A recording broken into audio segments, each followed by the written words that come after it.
Bienvenidos al grupo focal. El tema a tratar hoy es lengua de señas, un lenguaje inclusivo y de inserción social. Con este ejercicio buscamos concientizar y educar a la sociedad para la vulneración de las personas con discapacidad auditiva y la necesidad de ser incluidos dentro de la sociedad. El día de hoy nos encontramos con los participantes. Hola, Andrea Ferrín, estudio Comunicación Social en el Minuto, 9º semestre. Dice Bautista. Cristian Sarmiento, estudiante de Comunicación Social y Periodismo. Carolina Rueda, también estudiante de Comunicación Social y Periodismo. Bueno, después de habernos presentado, empezamos con la primera pregunta. ¿Qué saben ustedes de la discapacidad auditiva, Cristian? Nada, que es una población vulnerable, que de una u otra manera hay una normatividad que lo regula, pero que no se lleva a cabo. Es decir, que esta población no se le ven sus derechos reflejados dentro de su vida cotidiana, como el acceder a la educación, como acceder a sistemas de salud, y pongo o cito un ejemplo que si vemos muchos ciudadanos que quizás se pueden comunicar, ya que estos no, en su mayoría de ocasiones, y necesitan acceder a su sistema de salud, entonces van y hacen un ejercicio de defenderse, de solicitar, de hablar, y aún así no acceden a ese servicio. Imagínate este tipo de personas que no pueden tener ese tipo de comunicación. Entonces dentro de la vulnerabilidad que cito, es total. Entonces conozco eso y pues no conozco mucho cómo funciona la situación de que algunos pues quizás escuchan, otros no. Entonces pues sí se sabe que es una población vulnerable. Sí, en cuanto a lo que dice Cristian, que es que algunos no escuchan y otros no, pues es que hay dos tipos de sordera. Está la hipoacusia, que es la sordera parcial, o sea, pueden escuchar por un oído o pueden escuchar el 80% y un 20% de sordera, o al revés. Y está la acofosis, que es la sordera total. Entonces, lo que dice Cristian también es importante porque sí se ven vulnerables tanto en el hecho de la educación, en la inclusión social, como en su vida laboral, precisamente porque no pueden acceder muchas veces a la educación. Y es que acá en Villavicencio solo hay dos instituciones educativas públicas que prestan el servicio, y sin embargo hay gente que todavía no puede acceder a la educación precisamente porque no tienen fondos, no tienen dinero. Y pues muchos de los niños que tienen discapacidad auditiva, pues los padres también tienen discapacidad auditiva, son personas que no han tenido educación y por lo tanto no tienen esa economía como para poderlos meter en un colegio. Bueno, yo creo que ella hablaba del acceso, los dos hablaban del acceso a la educación, y es que yo creo que en todos los sentidos, no solamente económico, es también el desconocimiento a las normas que los protegen, a las leyes que los protegen, y que muchas veces nosotros tampoco ayudamos a ese conocimiento para ellos. Entonces creo que la primera falencia creo que somos nosotros como sociedad, que fallamos ahí, fallamos en no conocer y no poder ayudar a que las otras personas lo conozcan. Después de ya terminar la primera pregunta, continuamos. ¿Usted qué opina sobre la discapacidad auditiva, Paula? Pues yo, o sea, en mi opinión, siento que, como ya hemos venido hablando, es una comunidad muy vulnerable, pero además, como decía Carolina, es necesario que la comunidad oyente también hagamos parte de la vida de ellos, que los incluyamos, que estemos al pendiente de las normas que nos prohíban, que les ayudemos a informar y, por qué no, también aprender lenguaje de señas. ¿Qué opina usted sobre la discapacidad auditiva, sobre las personas sordas? No sé.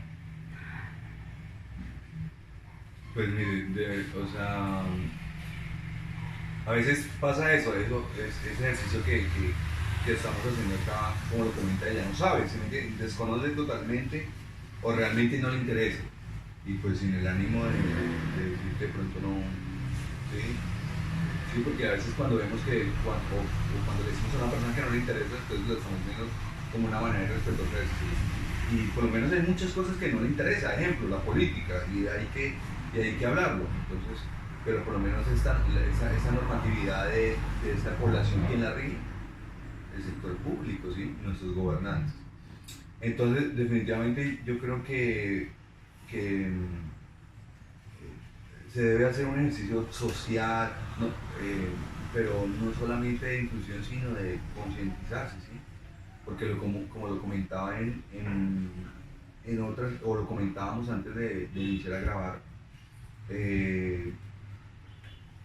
no se trata de que veamos como que ese tipo de población como pobrecitos, como que sufridos, como que sí, sabemos que son vulnerables, pero no hacemos nada para ellos, ¿no? Y la mejor manera de hacer algo por ellos es elegir bien, ¿sí? Porque los gobernantes los elegimos nosotros, ¿sí? Por el derecho al voto a elegir y el voto popular. Cristian toca un tema muy interesante y es de cómo la sociedad también se encarga de que ellos sean vulnerables, o sea, como, ay, pobrecitos, tenerles pesar o creer que son menos que nosotros. Y en muchos casos vemos personas que sufren esta discapacidad y que tocan instrumentos, que bailan, que pintan, infinidad de cosas que ni nosotros hacemos. ¿Por qué nosotros no? Porque nosotros somos como más descomplicados y somos como más, eso no me interesa. Entonces creo que ellos tienen, a pesar de su discapacidad, muchísimas capacidades en otros sentidos, en otras cosas, pero creo que eso es importante también. Debido a que están hablando de una vulneración, entonces, para ustedes, ¿cuál es el impacto social a la comunidad con discapacidad? ¿Y cuál es la vulneración ante la sociedad? O sea, ¿por qué es que se les vulnera? ¿Por qué se les ve como los pobrecitos? Bueno, primero porque nosotros no tenemos esa necesidad. En algún momento lo comentaba, pues nosotros vemos, escuchamos, hablamos, o sea, nosotros vivimos ¿sí? Y lo comentábamos que para ellos no es una necesidad porque ellos no desarrollan otro tipo de habilidades, ¿sí? Como leer los labios. Exacto. Entonces, definitivamente, y lo citaba en algún otro momento, ellos nunca se ven como que no, pobrecito yo, o sea, las víctimas. Entonces, pienso que la sociedad lo ve como que, o sea, la sociedad tiene que ver a alguien sin un pedazo sin alguna parte de su cuerpo para decir, ¿sí? Para discrepar de otra manera o para quizá ver que X o Y persona o X o Y comunidad necesita inclusión, pero definitivamente acá, de por sí, no sé si han visto, y quiero que batamos eso, hay chicos, o bueno, hay personas que si ustedes van en el semáforo, en la motocicleta o en el carro, y te entregan sobres, y supuestamente son mudos y no sé qué, ¿sí? Y buscan ese tipo de economía, ¿sí? Que está mal, por supuesto, ¿sí me entiendes? Pedir dinero, ¿sí? Porque lo que estamos haciendo es educando a esta persona para que todo sea regalado, para que no haya esfuerzo, o sea, no hay un ejercicio de educar a la persona que pues por ende tiene esta condición. ¿Qué opina Carlos frente a lo que dice Cristian? Pues es que él dice algo que es muy cierto, inclusive muchísimas personas de las que piden haciéndose pasar por discapacitados no lo son. Entonces ahí es cuando realmente llega el discapacitado a nosotros creemos, porque ya lo asociamos a que es mentira, a que no es cierto, y obviamente nosotros no vamos a querer ayudar. ¿Y por qué pasa esto? Porque primero nosotros no tenemos idea de qué pasa con esa comunidad de discapacitados. Luego ellos tienen que buscar la manera de subsistir, ¿sí? A pesar de su desconocimiento de las normas que los protegen. Y recurren a esto, a la limosna, están en los semáforos. Entonces al ver que personas se aprovechan de eso, otras personas, y piden por ellos, cuando esas personas llegan, nosotros ya no vamos a querer ayudar, porque ya para nosotros no es cierto. ¿Qué opinas? ¿Es que haya gente que se aprovecha de una discapacidad o que finja una discapacidad? Que está mal. Pues en sí es que ustedes dicen que esas personas son vulnerables y también se ¿Victimiza? no, ¿cómo se dice? Se retrasan los tiempos. Bueno, dicen una cosa y luego dicen otra. ¿Son vulnerables o no? Porque igualmente ellos pueden hacer las cosas, o sea, no tienen más facilidad, pero aprenden más cosas que uno, o sea, más adelante que uno, entonces no son vulnerables. O sea, ¿tú crees que no son vulnerables realmente? No, porque igualmente ellos pueden aprender más que uno. Sí, claro, pues por supuesto hay cosas que desarrollan, pero también lo que hablábamos al inicio, o sea, no acceden por lo menos, o sea, si yo soy sordomudo y tú de pronto no lo eres, y que quizá tenemos las mismas capacidades laborales, yo te aseguro que si vamos a pedir o hacer el ejercicio de pedir trabajo los dos en una misma empresa y con una misma entrevista, seguramente por comunicación tú eres contratada. Pero porque exactamente no aprenden los derechos que ellos tienen, pero en sí tenemos igual los mismos derechos porque es una persona igual que uno. Ah, sí, claro. Ya que porque esa persona no puede hablar o no puede escuchar no significa que tenga menos oportunidades que uno, es igual. Sí, pero la sociedad lo ve así. Pero entonces está mal enseñada porque no es así. Está mal educada, por supuesto. Entonces, pues yo pienso que si hay vulnerabilidad a propósito, no de los entes reguladores, a propósito, la vulnerabilidad empieza desde nosotros. Debido a lo que dicen ustedes, en pocas palabras no hay inclusión, ¿cierto? Hay personas que ese tipo de comunidad con discapacidad se excluye. Entonces, ¿cómo se podría mejorar la inclusión social de las personas con discapacidad auditiva en la sociedad aquí, en Villavicencio? Con normatividad. Es que, bueno, acá en Villavicencio es un poco difícil, creo yo, porque acá lo que se puede hacer, Villavicencio pertenece al departamento del Meta, y el departamento del Meta tiene gobernación y alcaldía, y en las dos instituciones son reguladas por el Consejo y la otra por la Asamblea. ¿Sí? Se pueden hacer proyectos de ley o proyectos de ordenanza donde se implementen pues más programas, ¿sí me entiendes? Pero la norma no va a cambiar, ¿sí? Las asambleas y los consejos ejecutan programas, ¿sí? Donde se contratan, entonces por lo menos por los infantes, entonces se contrata una actividad académica, deportiva, entonces eso es lo que se podría hacer con ellos, que tampoco se hace, pero pienso que para disminuir o para que la inclusión llegue a ellos o acabar la vulnerabilidad de parte de la sociedad hacia ellos o de las instituciones hacia ellos, pienso que debe haber una ponencia directamente desde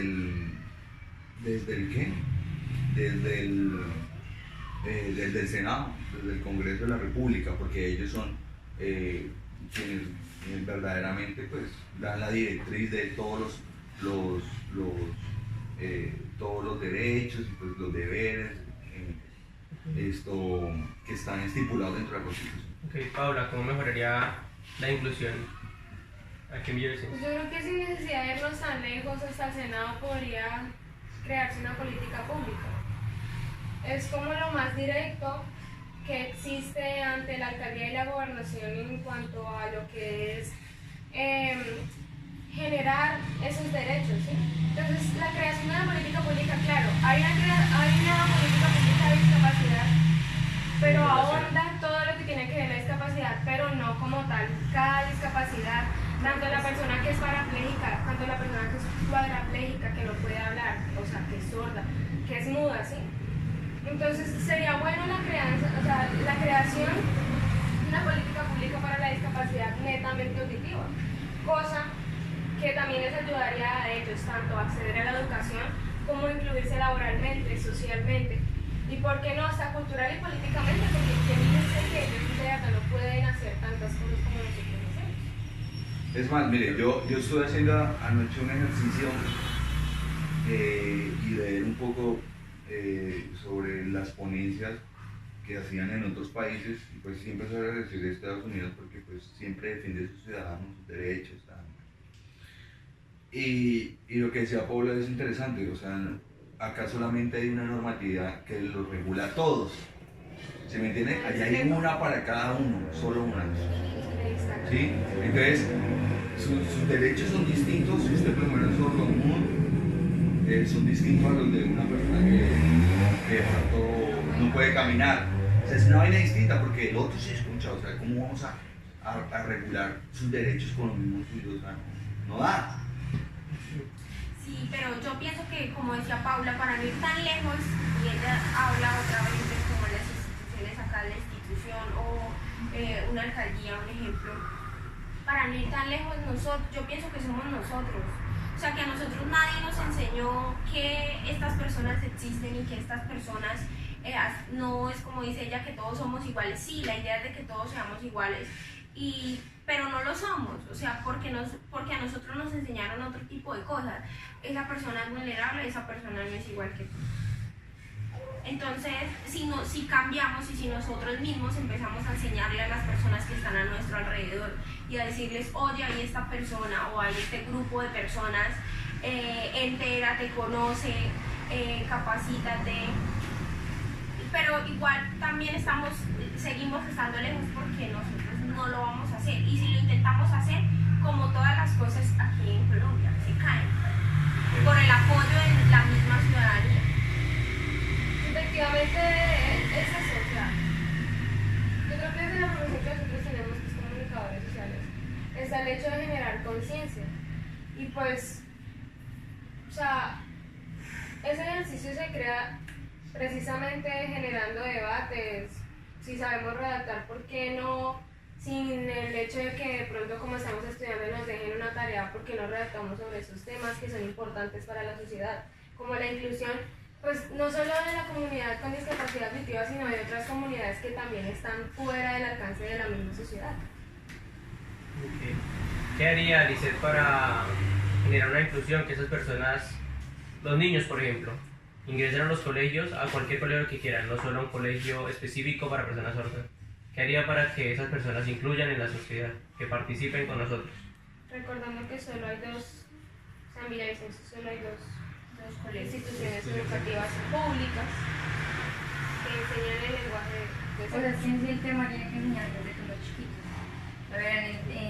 Interactuar con ellos, o sea, dejarlos entrar al colegio desde chiquitos, no enseñarles como una materia o un curso de señas o cualquier cosa, y también no discriminar, como dice ella, de que no, él es diferente por eso, no, somos iguales, y o sea, tener respeto hacia ellos, porque hay unos que se burlan, que porque no pueden caminar, no pueden hablar, o sea, les hacen bullying, y tampoco es hacer eso con ellos.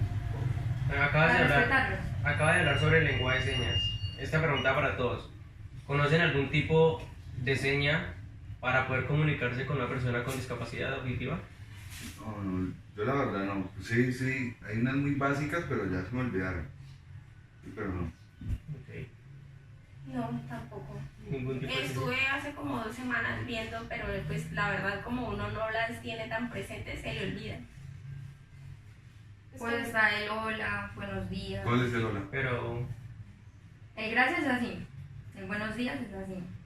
O sea, lo más fácil, lo básico, lo que uno aprende, pero en sí, pues, no casi. ¿Y tú dónde lo aprendiste? Leyendo, y como en la iglesia había un muchacho que era sordo, también era mudo, si no estoy mal. Entonces allá también nos enseñaban eso. Entonces nos como incluían ese tema, porque había igualmente más gente sorda y muda, y pues uno tampoco las va a discriminar.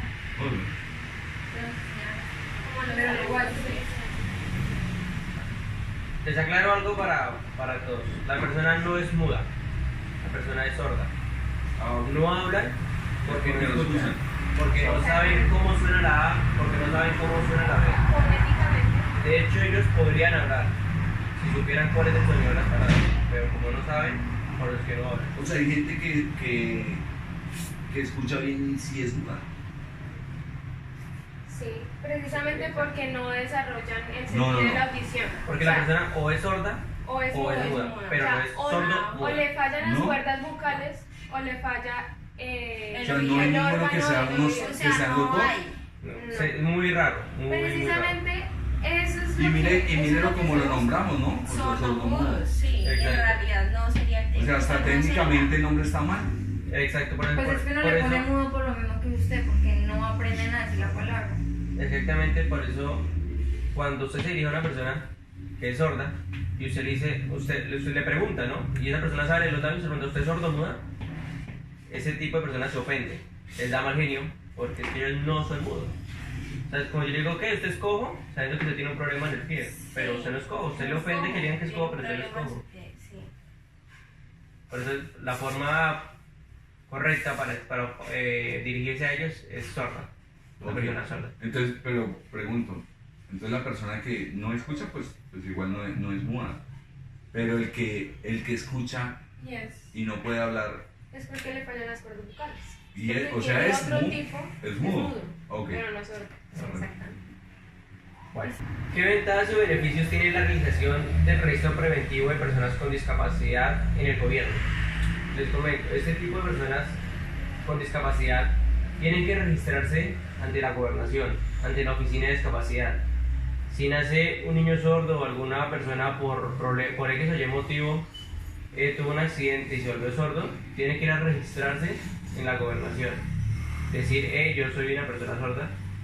Entonces, ¿qué ventajas o beneficios creen ustedes que tiene la registración? ¿Qué pasa si no se hace? ¿Qué pasa si no se registra? Que no va a tener el derecho de hacer válidos los derechos de una persona sorda. No tienen derecho a los programas. Simplemente, exacto, bueno, los programas. O sea, es que él dice algo sobre el registro ante el gobierno y no, como ella dice, no vayamos muy lejos en las alcaldías. No hace mucho tiempo con el DNP yo estuve revisando algunas cosas y sí, efectivamente todas las personas se tienen que inscribir a plataformas para poder acceder a estos recursos, a estos, como beneficios, digámoslo así. Un ejemplo es como las personas, las madres cabezas de hogar lo hacen cuando tienen muchos hijos para una ayuda escolar, para que la matrícula no tenga que pagar matrícula en colegios que supuestamente son públicos, que cancelan dinero. Entonces, a los alcaldes no les conviene mostrar que en su, digámoslo así, que en su pueblo, que en su población o en su lugar donde ellos están dirigiendo, tengan ese porcentaje de personas vulnerables o esa pobreza en algunos sentidos. ¿Por qué? Porque al alcalde es el que le van a decir, oiga, usted por qué tiene en su pueblo esto cuando el gobierno tiene esto para ayudarle a facilitar las cosas. Creo que también ahí es porque, como lo decía Cristian, nosotros no sabemos elegir y por eso pasan muchas cosas y de ahí la raíz de todo esto. En el sector público pasa algo que es que todo debe estar atado a un papel, ¿sí? Como contratos, realización de programas, exacto. Entonces, pues por ende tienen que registrar a esa gente, aunque es un buen ejercicio desde dentro para contabilizar o poder saber cuánta población es o cuántas personas son. Pero pues a mí me parece un ejercicio muy banal, porque pues sabemos que hay instituciones y que son públicas, ¿sí me entienden? Ejemplo, en el Colegio Departamental de la Esperanza, es un colegio que es un colegio público. Mi hija estudia allá, ¿sí? Y además es súper bueno, pero por lo mismo bueno o no bueno, lo que sea, que es muy bueno, los cupos allá son clientelistas, ¿sí? O sea, realmente es muy difícil. Yo que trabajo en el sector público y uno conoce gente y yo nunca conseguí el cupo yendo al colegio. Entonces, esta gente también tiene una sede allá para sordos y mudos, ¿sí? Se dice así, no sordos mudos. Y también sé que los cupos de allá funcionan así, ¿sí? Es un clientelismo total, ¿sí? Entonces también hay algo interesante, o sea, aparte de acá nosotros hablar de esa población y lo vulnerables que son, hay que también hablar de algo que es que pues, el colombiano de por sí es clientelista. Si tú me ayudas, yo te ayudo. Ok, se ve, ¿cómo vamos ahí? Entonces, pues pienso que la mayoría pues estas listas sirven para lo que sirven, para contar, ¿sí? Para apuntar, bueno, pero definitivamente si hay programas y en muchas ocasiones pues ellos no son enterados, pero pienso que si en algún momento yo fui muy lejos y me llegué hasta el Congreso, en el sentido en el ejemplo anterior, pienso que los alcaldes y gobernadores no pueden tampoco realizar muchos programas porque hay unos recursos destinados y si los recursos se acabaron y ya. ¿Puede repetir la pregunta, por favor? La pregunta es que si creen que hay ventajas o beneficios que realicen ese tipo de registro para las personas con discapacidad. Es que partiendo de la pregunta está el hecho de que no hay ventajas ni beneficios, porque primero, la inscripción no se hace ante la alcaldía ni a la gobernación, sino ante las secretarías. Y aquí en Villavicencio hay una secretaría que es la Secretaría de Discapacidades, en donde hay una oficina y la persona tiene que ir a registrarse. ¿Qué pasa con eso? Que la misma secretaría no va en búsqueda de las personas, sino que las personas tienen que ir en búsqueda de la secretaría. Pero ¿cuál es la falencia? Muchas personas no tienen conocimiento. ¿Por qué? Porque como todo en Colombia se puede decir, no es informado, es pues bajo cuerda, ¿sí? O sea, no se conocen esas leyes que los cobijan, no se conocen esos beneficios que ellos tienen precisamente. Entonces porque tampoco hay difusión de ello. No hay difusión de ello. Y nosotros que estamos haciendo el proyecto de discapacidad auditiva nos hemos dado cuenta que esas personas tampoco acceden a la información porque es información que está en plataformas en donde solo puede entrar una persona con clave o solo pueden entrar las asociaciones de sordos, pero entonces ¿dónde están las personas que viven, ejemplo acá en el Meta, que viven por allá? O sea, ¿eso qué quiere decir? Que si algún ciudadano en algún momento quiere hacer una labor social con ellos, tampoco tiene mucha información de quiénes son y cuántos son y dónde están. Exactamente, precisamente porque la secretaría no va en busca de ellos, sino que es la persona que tiene que ir en busca de la secretaría. Sí, mire, pues, yo como empleado público le digo una cosa, o sea, normalmente pasa que dentro de las instituciones, bueno, hay algo que tengo que corregir, la secretaría pertenece a la gobernación. Ah, sí, claro. Ok. Entonces, yo que trabajo en una institución pública, el empleado público de por sí llega alguien y pues no lo quiere atender primero, porque está predispuesto, porque no quiere trabajar, porque sí. Pereza, no quiere. Exacto. No pasa como en el sector privado, porque es que el sector privado depende de la comunidad. El sector público mucho más. Por lo menos yo soy pago con los impuestos que pagan ustedes, que pagan sus papás, que se meten con los impuestos que pagan los colombianos. ¿Sí? Que usted ahora tiene que comprar gasolina y le paga el impuesto, con todo eso yo soy pago. ¿Sí? Los políticos son pagos con eso. ¿Sí? Por eso se llama servidores públicos, para servir al público y no al revés. Entonces, definitivamente, sí, lo que tú dices razón, usted tiene razón, sí, no hay una difusión, ni hay un acercamiento a ellos, por lo menos es como el ICBF, hablemos del ICBF, ¿sí me entienden? Y también sería interesante ver cómo el ICBF interviene a estos niños que son sordos, o sea, tampoco sabemos, ¿sí me entienden? Porque ellos son los que nos regulan a los infantes en Colombia, ¿sí? Pero el ICBF siempre se acerca a la comunidad vulnerable, por lo menos niños maltratados, abusados, ¿sí? Abandonados, pero sí, lo que tú dices, seguramente esa secretaría no tiene ningún tipo de interés por hacerlo. Pongo el ejemplo precisamente por eso, porque listo, yo vivo acá en Villavicencio, tengo plata, soy sorda, ejemplo.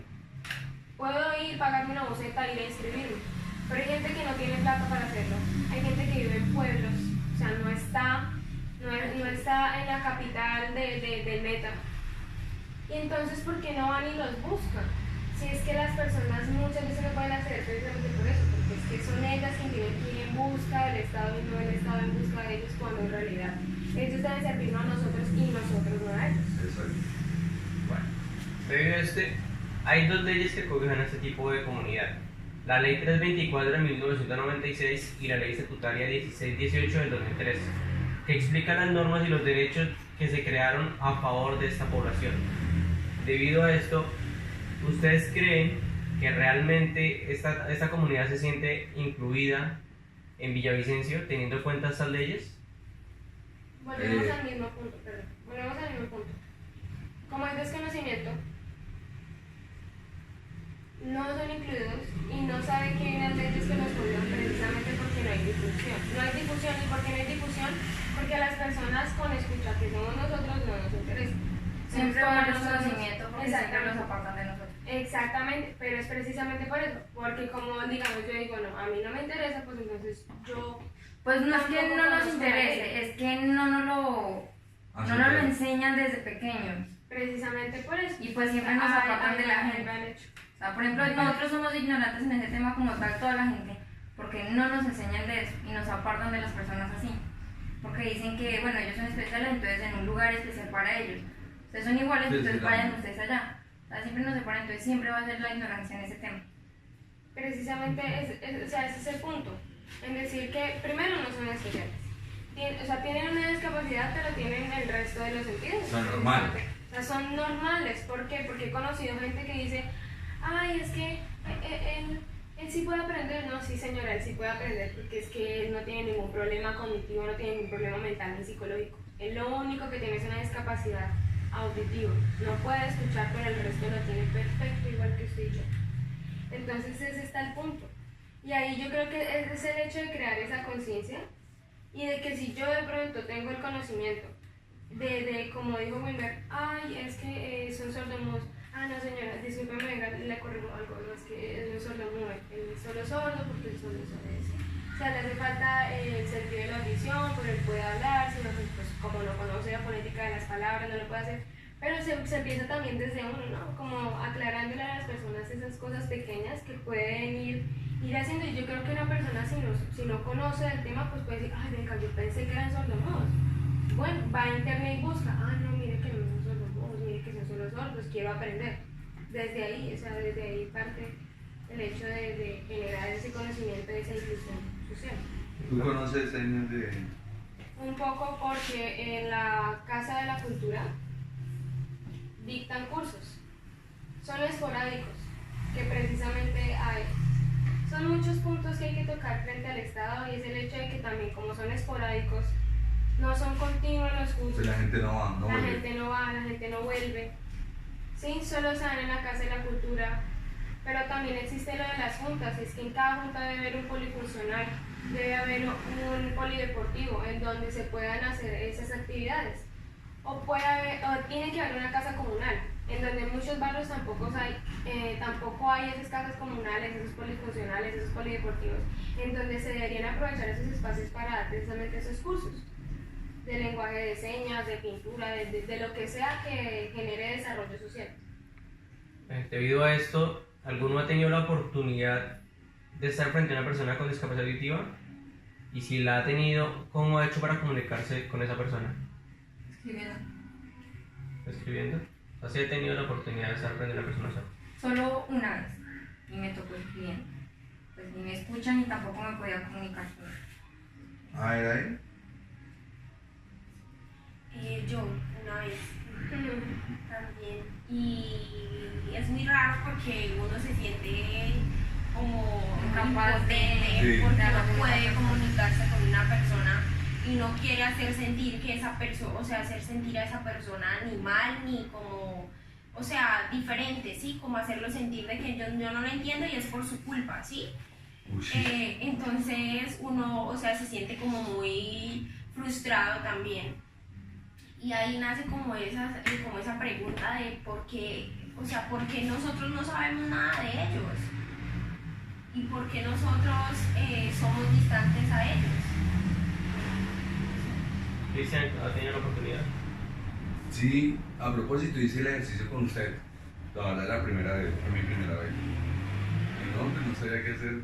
No sabía qué hacer, pues usted era el que más o menos se comunicaba.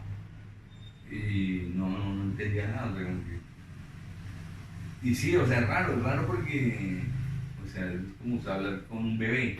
Sí, es como hablar con un bebé porque el bebé lo mira a uno como... No entender nada de lo que le Sí, dicen. exacto. Sí. Entonces, no, eso, la verdad no. Yo tuve la oportunidad y es un poco curioso porque al parecer ellos están muy dispuestos a tener esa paciencia de entenderlo a usted. En cambio, uno Y aprender. se frustra rápido y no. Sí, no. Pues, ¿sí me entiende? Sí, pues, Y desarrollando también lo que es frente al proyecto, también nos hemos dado cuenta que hay personas que desde que son sordas, tienen discapacidad auditiva, no saben leer ni escribir. Entonces, dicen, no, yo me pude comunicar con él escribiendo, pero hay gente bueno, ok. que como no no accede a la ¿Y cuántos años educación, tenía el chico? Disculpa. pues no escribe. Como 20. No. Bueno, Pero si, es que si vamos a ver que esas personas no saben leer y escribir, hay personas como nosotros, o por decir, en mi trabajo yo me encuentro muchas personas que tú, o sea, por obligación hay que hacer esta pregunta: ¿tú sabes leer y escribir? Y que una persona aproximadamente de 20 años, 23 años, en todos los sentidos. con todos sus sentidos, diga, Tampoco saben. no sé leer y escribir. No, pero también es importante saber el tipo de oportunidades que tienen, porque así como el chico mudo, que pudo comunicarse con ella escribiendo, él tuvo quizá la oportunidad de tener unos padres que lo pudieran educar o instruir, o bueno, no sé, otro tipo de población. Pero mira lo curioso que pasa con esta niña que tenía como 21 años y la mamá se queda mirándome y yo le digo, ¿tú sabes leer? ¿Tú sí sabes leer y escribir? Y me dice, sí, yo sé. Entonces ahí es cuando yo digo como, ¿qué pasa? Así, o sea, si yo como mamá yo sé leer y escribir, ¿por qué no le puedo enseñar a mi hija a leer y escribir? No hay, ahí ya entra como otro tema de la educación y hablamos de desconocimiento y de que no pueden acceder, pero aquí, ¿qué pasa? O sea, Mire, pero yo la verdad discrepo con eso, aunque respeto su posición. Yo tengo a mi hija y tiene 7 años, y mi hija aún no sabe leer bien. O sea, lee, pero bien no. Y realmente a mí eso no me importa, ¿sí? Y yo he ejercido la docencia, y más en ese tema, que es el lenguaje. ¿Sí? Pues el que me gusta y es el que ejerzo. Pero tampoco uno como papá lo puede hacer. ¿Se me entiende? Porque yo educar a mi hijo, yo no lo educo de la manera la cual un docente la podría hacer. Es más, tiene más credibilidad un particular, así no sea docente, que uno como papá. ¿Se me entiende? Entonces pienso que, y concluyo que la oportunidad que de pronto tuve el chico con el que tú hablaste, pues fue así, con otras personas, y pues tuvo la oportunidad de educarse. De pronto la chica que no lo sabe, quizá no tuvo la oportunidad, pero su mamá tampoco lo podía hacer porque tampoco conocía la pedagogía y tampoco porque normalmente los hijos tienen credibilidad en otras personas que en uno. No quiere decir que no crean en uno, pero sí cuando llega otra persona pues hacen otro tipo de ejercicio y lo hacen bien. O sea que todos vemos necesario tener esa capacidad de hablar con lengua de señas, ¿no? O sea, todos lo vemos como una necesidad para poder comunicarnos con este tipo de gente, ¿cierto? Debido a esto, ¿ustedes creen que se debe implementar dentro de la academia la materia de lengua de señas? Como decía Lisette, en los colegios, en la primaria, en secundaria, en la universidad. Sí, ¿Creen que es necesario? Definitivamente, porque lo que pasa es que la academia nos dice a nosotros, tú debes aprobar un pensum académico, pero pues está impuesto, ¿sí? Nosotros llegamos a final de semestre, por lo menos nosotros como universitarios, y llegamos cansados, no queremos saber de leer, de parciales, de trabajos. ¿Por qué? Porque la educación se está viendo como un método de evaluación y no un método de aprendizaje. Yo lo citaba por ahí en alguna red social, ¿sí? Entonces, cuando la academia o estas instituciones políticas se sientan a hacer un pensum académico para que todas las universidades o colegios, instituciones que dictan la educación básica primaria quieren educar al niño es para que se vuelva una maquinita de aprendizaje, perdón, de información y no de aprender, ¿sí? Porque como siempre lo cito, la inteligencia no es tener conocimiento, es tomar decisiones. Que yo soy inteligente o el chico es inteligente porque no, es que sacó un 5, pero es que eso usted no lo hace inteligente lo hace tomar buenas decisiones. En fin, el caso es que sí considero que debe estar, o sea, debe estar para todo el mundo. Entonces ya esa población no sería ninguna población vulnerable, porque para donde quiera que vaya van a poder comunicar con Wilmer, con la chica, o sea, van al supermercado, van a pagar, ¿saben? O sea, entonces pienso que ya se acabaría eso.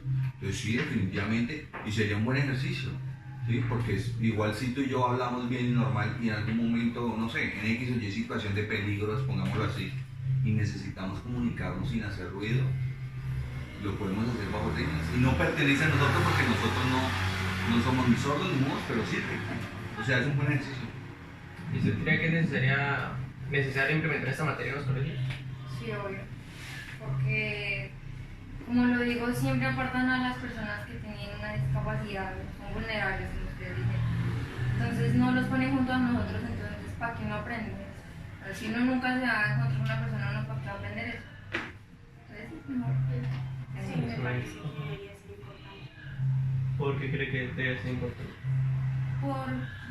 Por todo lo que hemos hablado, porque no, como dice Cristian, si nosotros supiéramos, ellos no serían vulnerables, serían, como lo decía ella, igual que nosotros, y todos seríamos iguales, habría una igualdad para todos.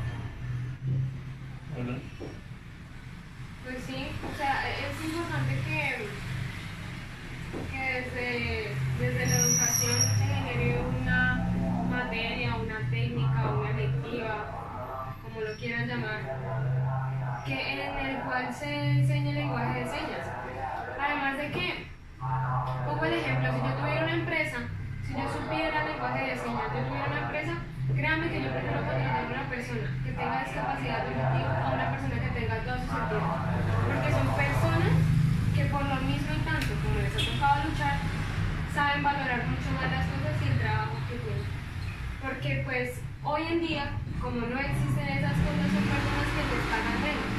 No porque sepan menos, sino por su discapacidad. Y eso es algo que la mayoría de personas desconocen. Ellos reciben menos paga, o sea, tienen una segregación laboral en cuanto a nosotros que tenemos todos los sentidos desarrollados. Entonces, pues sería... O sea, si nosotros más nos pagan, imaginen ellos. Sí, exactamente.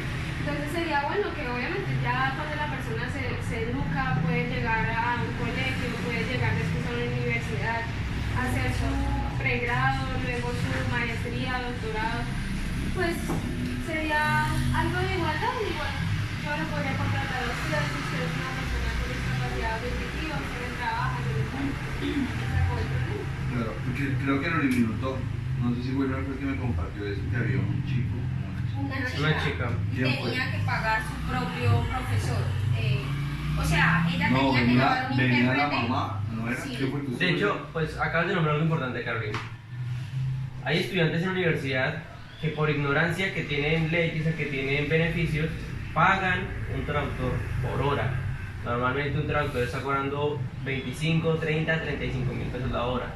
Pero el gobierno, aquí en Villavicencio, bueno, viendo el país, está en la obligación de darle un traductor. Esa persona va a estudiar y todo el tiempo que el estudiante se demore estudiando es todo el tiempo que el traductor debe hacer con él, porque el gobierno le va a pagar a ese traductor. Y respecto a lo que dice Cristian, si tuvimos la oportunidad de tener un acompañante de tercer semestre, el cual, al no conocer la ley, su mamá la acompañaba, la mamá de la chica la acompañaba. Y la mamá tenía una condición plena. La mamá escuchaba y hablaba normal, no tenía ningún problema. Inclusive esta Por niña eso se mismo. ganó una beca y se fue del país. Y ahí es donde podemos demostrar que una persona con discapacidad auditiva puede llegar a grandes cosas, puede ser como uno, puede tener un alto cargo, pero claro, con estudio, con educación. Porque nombraron ahorita algo importante a la hora de escribir, o de esas personas. Ellos no escriben completo porque es que no conocen, ¿cómo llaman La fonética, ni conocen lo que es la caligrafía en sí. Ellos, ejemplo, nosotros decimos, Cristian es profesor. Ellos no conocen los artículos, no conocen qué es un la, qué es un es. Ellos dicen Cristian, profesor. Que en ese caso, Escriben de esa manera. en este porque caso no sería es así. Cristian, profesor. No, profesor. Bueno, no dicen el nombre. Cristian es profesor. No, Cristian, profesor. Ah, pero Por es así. eso a la hora de escribirlo, profesor. Cristian, profesor. No Cristian es profesor, sino Cristian, O profesor. sea, dentro del lenguaje de señas no existe el Los o artículos. No la. existen Ajá. los artículos, No conocen ni los los artículos. conectores. Porque no han tenido una educación previa para enseñarles cómo se conectan este tipo de palabras para que no suene cortado. Bueno, mira el tiempo, por favor. Para concluir, este ejercicio se hizo principalmente para concientizar y educar a la sociedad, que sepan que el lenguaje de señas es algo necesario en la comunidad, es algo necesario para las personas oyentes, que no debemos de excluir a las personas sordas. Ellos pueden ser igual o mejores que nosotros como personas oyentes, con todas nuestras capacidades y con todos nuestros sentidos. Entonces eso es nuestro objetivo principal, generar concientización. Muchas gracias a todos por participar. Gracias. Gracias. Gracias.